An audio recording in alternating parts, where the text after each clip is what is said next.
Hey guys, what is going on? Carter here.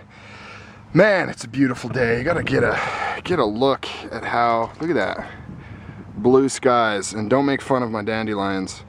I put a treatment down last week. It did a little bit, but I'm gonna have to do it again.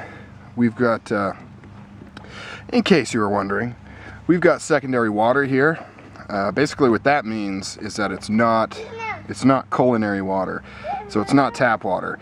We have a reservoir that our water comes from, but instead of piping it to be treated for drinking water and then putting it on our lawns, some areas like this one, you can just pump it directly from the reservoir. So it's filtered, but it's full of seeds and stuff like that. So weeds are just a huge problem in this area.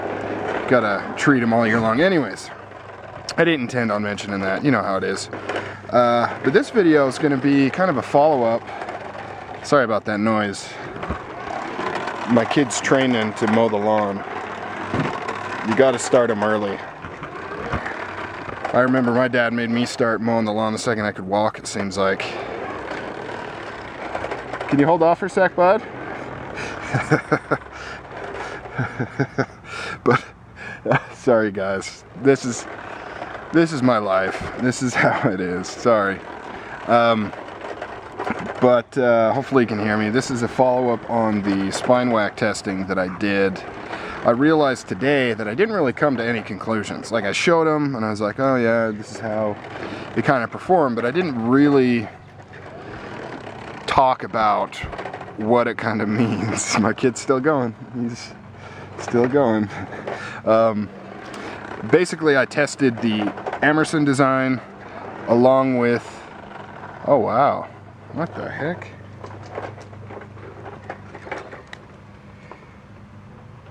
Wow, that is insane. Look at that. It's really bright out here. Look at all that rust. Where in the hell did that come from? I just noticed that right now. Anyways, so yeah, I got some rust to clean up on this. I've been carrying this around for the last few days. And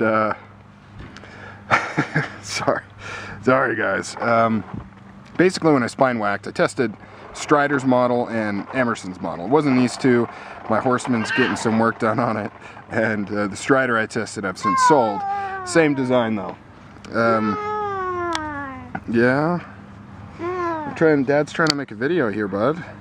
So basically, first off, oh god, this is just not going well either. We got wasps and yellow jackets flying around me. First of all, both knives performed exactly as expected. They performed as expected, and in my opinion, they performed as designed. The Strider design definitely locked up better when it was muddy. When it was completely saturated, completely covered, the lock bar did engage. However, you know, with some Spinewhacking, it did disengage, but once you kind of shook it off, it would engage and fully lock. The Emerson, when it was completely covered, would not engage at all. I mean, the lock bar just wouldn't move and even touch the tang. And when you'd shake it off, it would engage, and then the Spinewhack would cause it to slip. But once you really got it good, then it would lock up. So the ship vent design of the Strider, yes, that's what it's called. It's basically where only this tip touches the tang. I do believe that that mixed with the stronger lock bar does make it overcome fouling much better, and you have a much better chance of it successfully locking up with stuff kind of caked in this area. Oh, I think he's quit for a minute. We gotta hurry up here, guys. And it does make for better lockup. However, it can also lead to quicker lock wear. You know, it's just kind of like steels. It's a give and take. It's all about what you want your knife to do. And being that the Strider is a utilitarian design, it's a utility knife.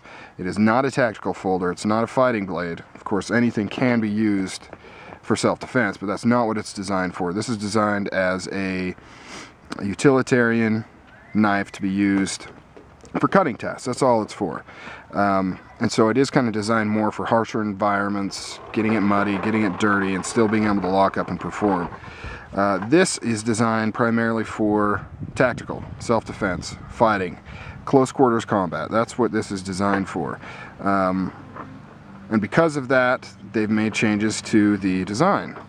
It's meant to be gripped tightly, and it's meant for slashing techniques. So the liner lock suits very well for that, because you're not going to squeeze this thing and engage this lock bar too much and cause premature wear. And also, you'll have a longer life because more of the lock bar touches the tang, which is what you want in this design, because this is not a take it out into the woods and take it out into the muck and mud and use it to pry things open and cut. This is a self-defense weapon. So they've made a few sacrifices in terms of what it can handle for the benefits of being a tactical folder.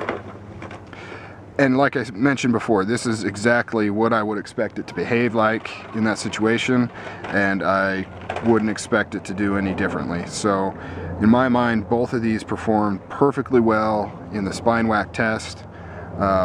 A+ all around for what I would expect them to do for what their design and intended purpose is. Alright guys, I'm going to continue to deal with this demon child for the rest of the day. You guys have a good Saturday. I hope your weather is at least close to as nice as this is, if not better. Everybody take care. Talk to you later.